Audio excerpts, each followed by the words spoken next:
Hey Rachel, so yeah, thank you so much for hopping on with me. We were just talking about your menopause and your hormone replacement therapy journey, and we thought it would be quite a good idea to sort of share your journey and your story because you went from having one opinion to a very different opinion from your journey. So yeah, just go ahead and sort of tell us your story and what you'd like people to know that you've learnt from your process. So yeah, it's a very, very strange journey, menopause. And I thought I had it down. I thought I understood that it was approaching and that I felt quite empowered to start with. Listened to loads of stuff that people like Davina McCall. There's a lady called Dr. Harper. There's lots of people all over Instagram and all over sort of other platforms as well. And there's books about it. So when I was 45, I'm 47 now, I'll be 48 in July. When I went to the doctors, when I was 45, I went to the doctors and they sort of sent me away again because they gave me a hormone test, which was a blood test. But I since realised, after reading a little bit more about it, that they're very unreliable because your hormones can fluctuate daily. So I kind of knew this and I was a bit cross that they'd pushed me back anyway. So I left it a little bit and I thought, I'm going to I ended up changing doctors, not because of this, but just because of the situation in Shrewsbury with doctors. So I ended up making another appointment, and they haven't had like a special thing on a Saturday morning for ladies to go to for that was menopause specific. So I was really excited about this, and they said, "Yeah, absolutely." You have a Mirena coil.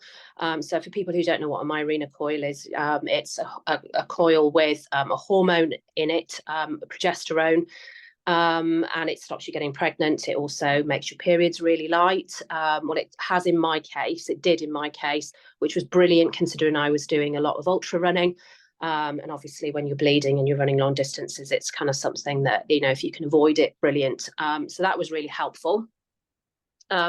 And they gave me estrogen gel and sent me off again. And I thought, brilliant, right, okay, I've got this sorted out. They said you can start this. So I started it and I felt a little bit better, but not these kind of breakthrough stories that a lot of ladies talk about, that you hear quite commonly. But you also hear a lot of stories of ladies who it is not like that at all for. I didn't have any night sweats. I didn't have any sort of hot flashes or anything like that. I did sort of, but not to the degree that I knew other ladies that I was working with had this problem. So I would get quite hot, but that was quite like a monthly thing for me with hormone fluctuations and stuff. So if I was having a period, I would get sort of like a bit of a flush, but I wouldn't be pouring with sweat like some ladies that I know do. Wasn't really having night sweats, or I didn't really think that I was. And anyway, so I didn't really notice this massive difference at all. And I thought, okay, so I'm not noticing a massive difference. So why am I taking this medication? And so I thought, well, I'm actually going to come off it. So I came off it, and I'd come to the end of my Mirena coil, because they have to be replaced every 5 years for the progesterone to work. So my decision to come off the estrogen was to do also with the fact that without progesterone, your uterus lining thickens and it can leave you prone to getting cancers, and it can actually give you really heavy periods if you decide to go back to having periods and having nothing at all. So I thought I'm just going to stop everything. I had my coil taken out and I didn't have it replaced because I just wanted to kind of have nothing at all. And I started to take like a herbal supplement, which was a Happy Mammoth supplement. And ladies that I know have been taking it and they really like it, mainly because it's a diuretic and it makes you lose quite a lot of weight. So you lose your belly, and that's fantastic. But I didn't notice any difference in how I felt otherwise, apart from the fact that I'm actually waking up really thirsty in the morning and I'm not quite as plump around the middle anymore. So this was like, do I really want this? No, probably not. So I thought this isn't really doing me any good. But anyway, so I had also simultaneously um, had a very, very stressful career as a teacher. And I hadn't realised the impact of that very, very stressful career. And I hadn't realised the impact that that had on my whole body. Mm. Um, and I've done a lot of reading, and I've kind of seen the impact and how what I have since gone on to do with hormone replacement therapy has actually how it's really helped me. So I finished teaching, and I took all that stress of the day-to-day of teaching, the expectations, all the things that teachers find classically incredibly stressful, was gone, which was brilliant. I was training for a new career as a sports therapist, which I've qualified in. I'm really excited now about that. But it was a very, very hard journey, and I was finding myself getting incredibly anxious, even though I was in the least stressful time of my entire life. My relationship is fantastic. I'm happy at home. I'm happy with the direction that my life is going. But I was feeling incredibly anxious to the point where I'd not experienced this level of anxiety really since I was doing my A levels at school. And I have suffered with depression. And I know when I need to start going back onto medication for that. I'm very kind of astute and aware about my mental health, and I'm really on the ball with that. But I started to notice that I was starting to get depression again, but it felt very different than it had done before. It felt much deeper, much darker. I wasn't feeling suicidal, but it was quite frighteningly depressed. I was quite frighteningly depressed. And it was a real struggle, obviously, to keep, everything else going, really. Sort of family life, retraining, doing all of this stuff. And it was, as I say, this horrendous anxiety. And I thought, this is just absolutely terrible. I was waking up in the morning and I would immediately get this massive flush of cortisol. It would just be like, honestly, I can't describe it. It was just like choking fear. Very, very strange. But obviously, visibly, I looked okay to everybody, and it was something, it was just really strange, but the feeling was awful. So I was waking up like that. If I woke in the night, I would constantly have racing thoughts. It would just real anxiety, real struggle to get back off to sleep. Awful. And my diet is very, very good. I was looking after myself the best I've ever looked after myself. I'd taken all that stress of teaching away, but still I was in this horrendous condition. The impact on my training, so I'm being coached by somebody and who is really, really brilliant and really understanding of the whole situation. He struggled with mental health himself at times. He's been quite open about that, and is really keen to support everybody. And I'd sort of said, I think this might be to do with my hormones. Anyway, so I'd got no coil. I'd gone back on an SSRI. Which always scoops me right up quickly. And I know it doesn't work like that for everybody. I'm just really fortunate that is what happens, and I needed that. But I still had this horrendous anxiety. I was still waking up, even when that settled in and I felt lighter and brighter. I still was having this awful anxiety. I didn't feel like myself. It was just, I just completely lost who I was, which is a very strange situation to be in. I just didn't know myself.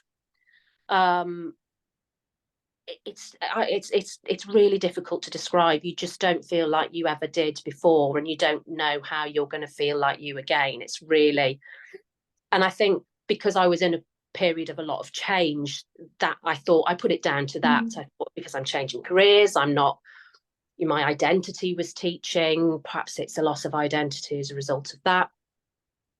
But I constantly thought there's something else here, and I think it is to do with my hormones. So obviously I'd got my SSRI, but nothing else. So I'd still got all my HRT in the house and stuff. And the reason why I didn't want to continue with the estrogen and have a progesterone tablet, which was what the doctor said I could do after I'd had my coil taken out, was because I'd taken progesterone, but I had not understood or not heard when they'd said to me that you need to take this at night. I'd taken it. I thought I was doing all the right things. I was taking it with my vitamins in the morning with a really good breakfast. So I had this progesterone tablet, had my full breakfast. I'm going to go out for a run. And it was honestly like I had taken some kind of drug. It was like I'd been drugged. It was like I don't know, smoked a spliff or something. It was just incredibly, it was just awful. And I was running along thinking, this is just real. I just felt so strange, so strange. So I thought, this is definitely the progesterone. This is what synthetic hormones do to you. They ruin your body, they wreck your mind. I'm having none of it. So I'd completely shelved that. Then I was talking to a friend who's on HRT, and I'd happened to tell her the story about, well, I took it in the morning with my breakfast and I'd gone out for a run. And she says, what? I said, well, I took it in the morning with all my, no, she says, you took it in the morning. You're supposed to take it before you go to sleep. And I was like, well, why? She says, because it has a hypnotic effect on you. It really down regulates you. Yeah, it's a sedative. And I thought, right, okay. So I thought, I'm going to give this a go because I still had this horrendous anxiety. And I'd been reading then about a lack of progesterone, and having been in kind of like soaked in cortisol for probably years of my life while I was teaching, and how that takes away your progesterone. So I thought, right, okay, then. So I'm going to give this a go. So I thought, I'm going to go back on my HRT. So I went back on it and I took my progesterone at night. And I can honestly say that within 2 days, I felt like a completely different person. Wow.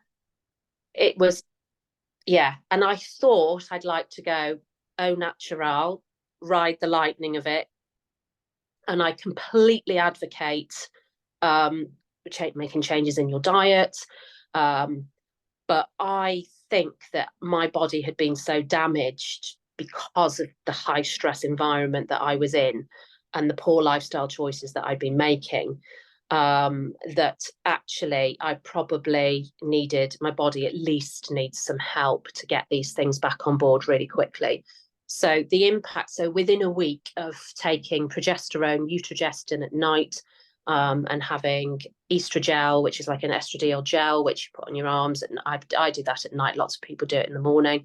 And because it doesn't matter when you take the estrogen, it's the progesterone that's the thing that you need to get right. So I take 100 milligrams of progesterone, and I take a couple of pumps of estrogel. And I honestly feel like my sleep is immediately better. So I'm sleeping through the night. I thought it was quite normal to be waking up 2 or 3 times a night, to struggle to get back to sleep. I realise from looking at my watch and looking at my HRV that my sleep is like so much better. Like it's poles apart from what it was. And I don't have that anxiety anymore. I get naturally nervous. So if I have a sort of a stressful situation, I get naturally either excited or nervous about something, but I'm not, oh my God, anxious. Yeah. I'm not feeling like, God, this is horrendous. It's just that and you forget. I realize how I forgot how that felt, what it feels like to feel naturally nervous, what it feels like to feel naturally excited, to be able to tell the difference between the two is really nice. Because before it was just like any stimulation and it was just like woof, like overwhelm. really bad, Yeah. it has made a massive, massive difference. And the impact on my training now is, again, it's like night and day. I was really struggling, even though I was being coached and I was trying very hard to follow the instructions of my training plan, which was lots of sort of low heart rate running, slow stuff, and then doing my efforts and stuff. All of it just felt like trudging through sludge, everything. It Mm. just, and I thought perhaps I've just lost my love of running. Perhaps I don't want to, perhaps I need to stop this now, which made me very, very sad because it becomes part of who you are when you run. And that's Yeah. something I've done for years and years. And I thought, oh, just, it's weird. Why have I gone off it? I've just lost that joy. Even on easy runs where it was like, and even on social runs, and I just felt absolutely, I was having to walk a lot of the time. And it was a mental thing. It was this, I can't do this anymore. And it was part of the depression that I was in, but Mm. it was part of being, I think, completely exhausted as well, and burnt out from having all that cortisol and then Yeah. having hormonal imbalance that meant that it was just stressing my body beyond really. So now I'm sleeping again, I can actually pace my sessions and I actually feel, I look forward to running, and I, yeah, I can regulate my approach to it a lot better. It feels more positive. Yeah, that's really good. So, and I wasn't noticing gains in my training, even if I was following the plan. I was thinking, what is the matter? Why aren't I getting any faster? Why aren't I getting any stronger? Mm. Why isn't this working? And now, because I think probably because I'm getting better sleep and because my hormones are in the right place now, I feel like I'm not going, I haven't turned into Mo Farah, but I have got this kind of, I'm not mega, mega fast now, but I feel like I'm improving. I feel strong and I feel like I'm making progress. Yeah. So it's been, yeah, And how it's been. long has it been since you've been taking the HRT since? So we're about a month now. Okay. Yeah, so I suppose you're already seeing the difference with your training as well. Yeah, absolutely. I mean, it was almost within a week. It was just like, now I'm sleeping better. Everything is completely different. Yeah. Everything is completely different. And that was, I think, to do with the progesterone, because it increases your GABA, apparently your GABA like receptors. So it increases that. So obviously, so you're much calmer. Yeah. You don't suffer with the anxiety. It helps you with, like, in that way. And I've read stuff about estrogen and SSRIs as well, and how that can also help you to, I mean, I'm not going to say it's a performance enhancing drug, but it does help you to, it helps your kind of your kind of approach, your psychology, I think. Yeah. I think because in the first half of your cycle, Dr. Stacey Sims says that your period is an ergogenic aid, and it is that you're low hormone, and then you go into high estrogen. And so one of the big things when you go into the menopause is that your bone density can become an issue, and that's because there's no estrogen there. And then estrogen is the thing that helps your body produce muscle mass and produce bone marrow. So if you aren't on hormone replacement therapy and you're not taking the right steps, so you're eating loads of protein right after exercise, you're not exercising specifically for people who are in the menopause, and then you've got also the things like doing high impact exercise, which people who get older start to worry about. You Yeah, actually need to be doing those things to prompt your body into having higher bone density and maintaining muscle mass. So yeah, estrogen does have a really big factor in like sort of growing your muscles and your bones and maintaining them.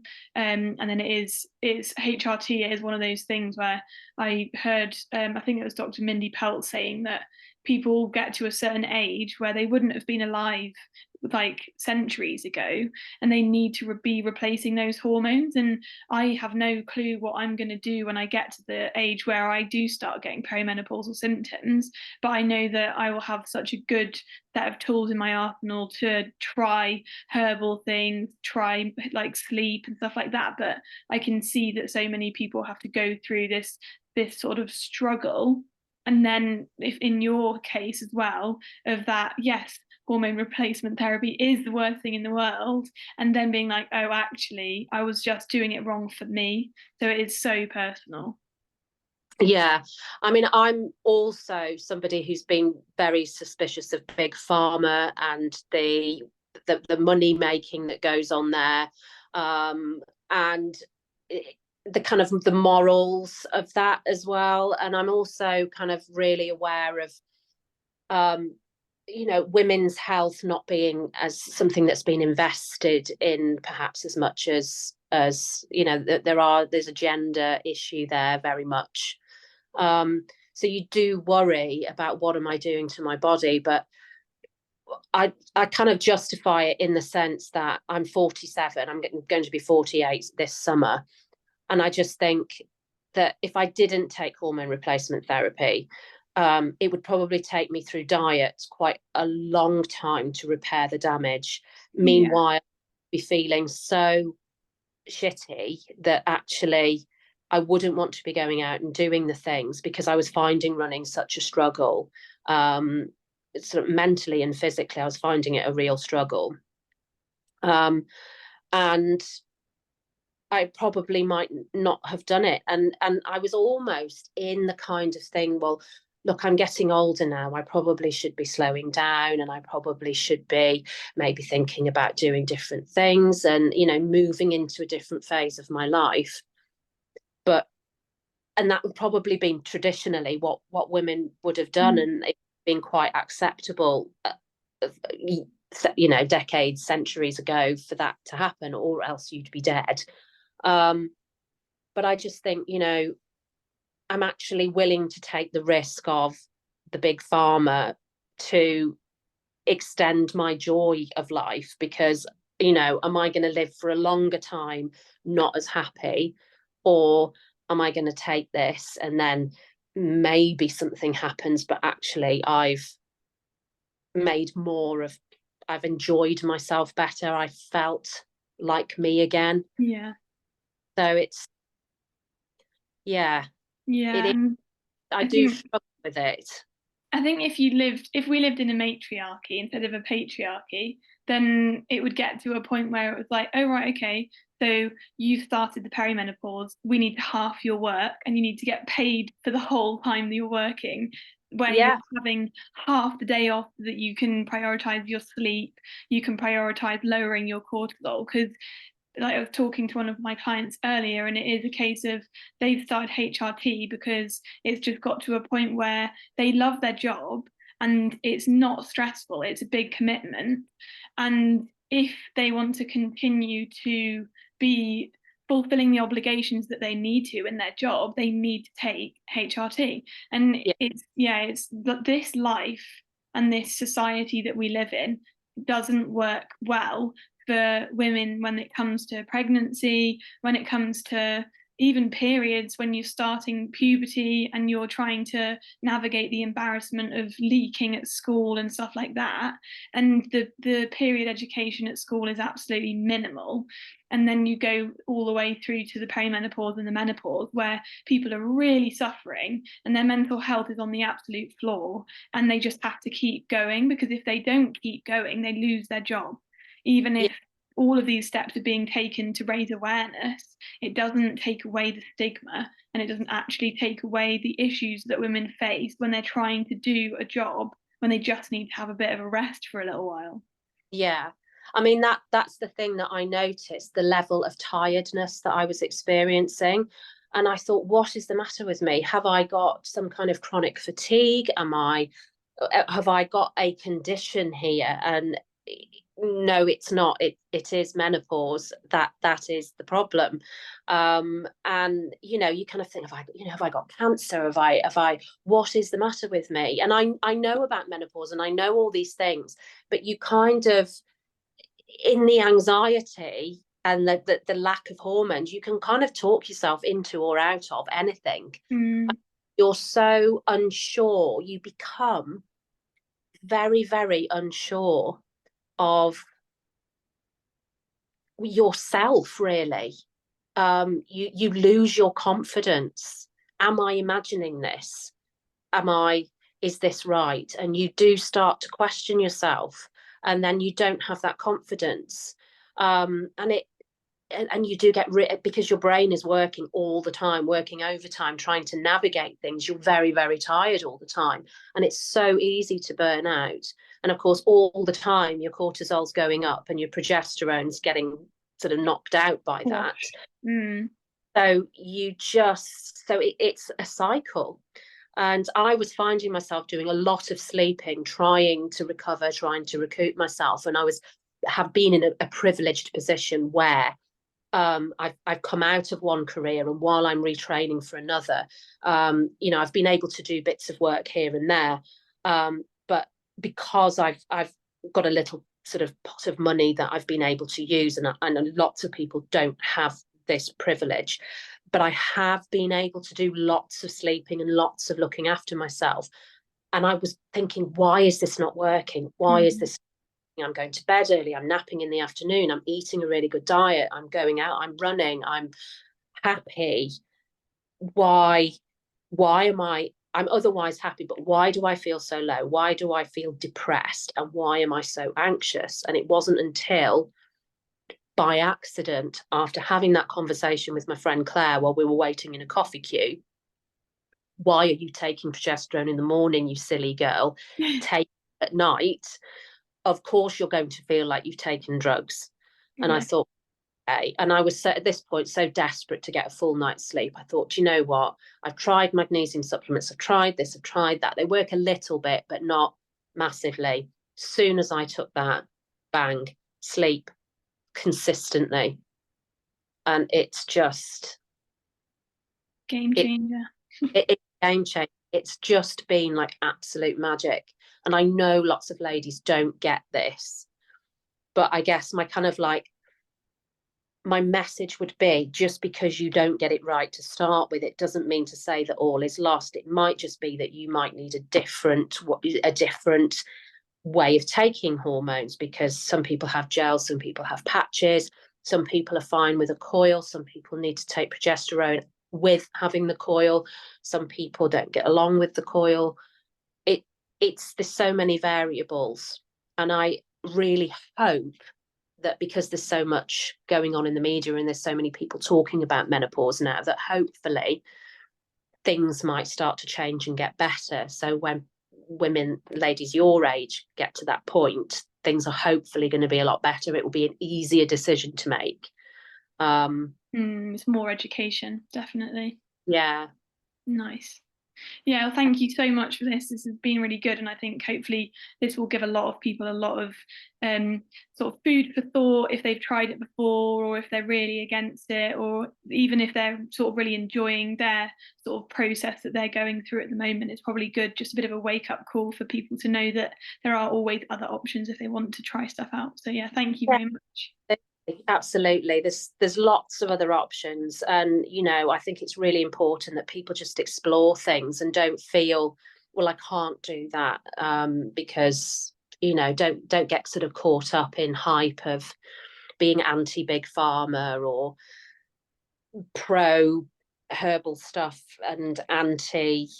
I think you've just got to look and really see what's right for you before you go, and go with what's right for you as well. Just because I'm saying hormone replacement's brilliant, I'm not saying all ladies should go on it, because absolutely, I think women have had so many centuries of being told what they ought to be doing, that the time needs to stop now. We need to not do it to one another as well, really, too.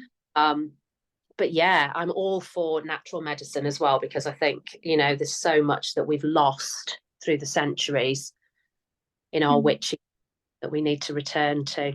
Yeah, very true. Nice. Well, yeah, thank you very much for your time, and hopefully I'll get this on Facebook, and we can go from there. But yeah, thank you very much.